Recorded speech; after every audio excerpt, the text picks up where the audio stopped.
And meanwhile, the House of Representatives is to commence investigations into the attacks on Nigerians in South Africa. It has urged the federal government to review its bilateral relations with other countries in a bid to protect citizens from harm. Lawmakers are also not happy that the Minister of Foreign Affairs allegedly shunned their invitations. National Assembly correspondent Joke Adisa reports. The serious xenophobic attacks in South Africa is still a topical issue among political analysts and Nigerians in general. Fresh from its annual recess, these legislators express worry about incessant attacks on Nigerians in South Africa and want the nation to rise in defending its people across the globe. It's time that the House asks the executive to review our bilateral relationship with other countries, because we will not sit down and Nigerians are treated anyhow in other countries and we do nothing. We are all appalled by the recent happenings in South Africa. And for the better part of the day, legislators dwelled extensively on the subject matter. What South Africans have done to us, I think is very, very bad. It's un-African. Africans, we are known to be our brothers keepers. We don't even have border lines. We regard ourselves as one country. This is an attack that has taken place before, and no action has been taken as much as the attention has been brought to light as this time around. People have been killed in South Africa who are Nigerian citizens. It's really pathetic and unfortunate. Yeah, shop has been lost, but there is an agreement signed between the South African government and Nigeria under a treaty. The House Committees on Foreign Affairs and Treaties, Agreement and Protocol are to carry out investigations and make appropriate recommendations to ending xenophobic attacks on Nigerians in South Africa. Meanwhile, the House has called on the federal government to bestow a national award on the chairman of Air Peace Airline, Helen Onyema, for airlifting stranded Nigerians from South Africa without charge. The House is to publicly honor the Air Peace chief on Wednesday at plenary. We'll be here tomorrow, and I'll encourage members to come in so that we can show appreciation on behalf of Nigerians. So he'll be here tomorrow. Joke Adisa, TVC News, Abuja.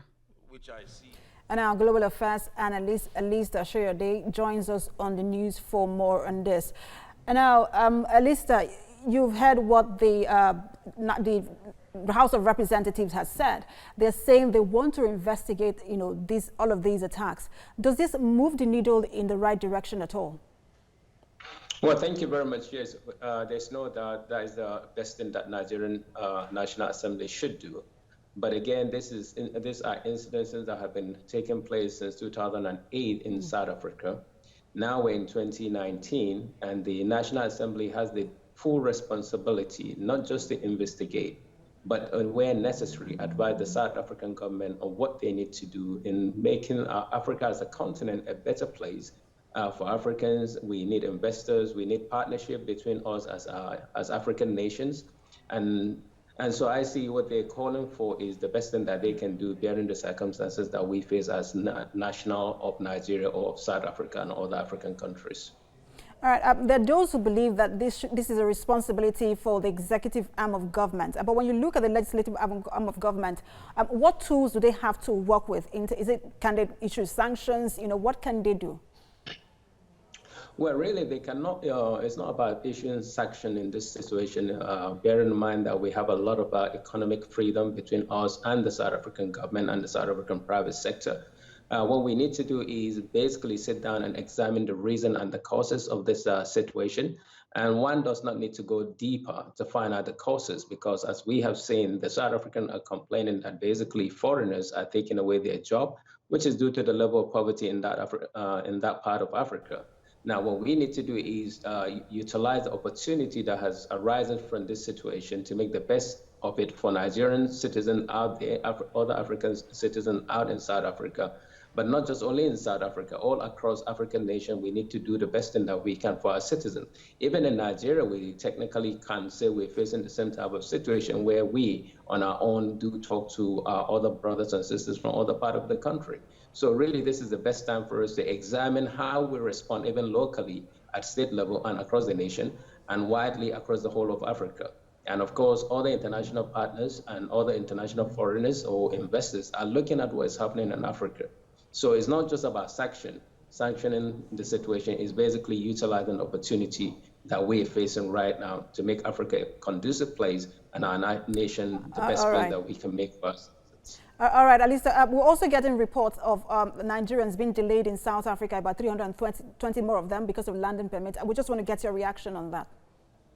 Well, I think what they're saying is basically their documentation is not completed. But again, since they're Nigerians and they want to leave, the best thing they can do is just to allow them to be airlifted back home. All right, many thanks to you, Alistair, for joining us on this hour. Away from that story.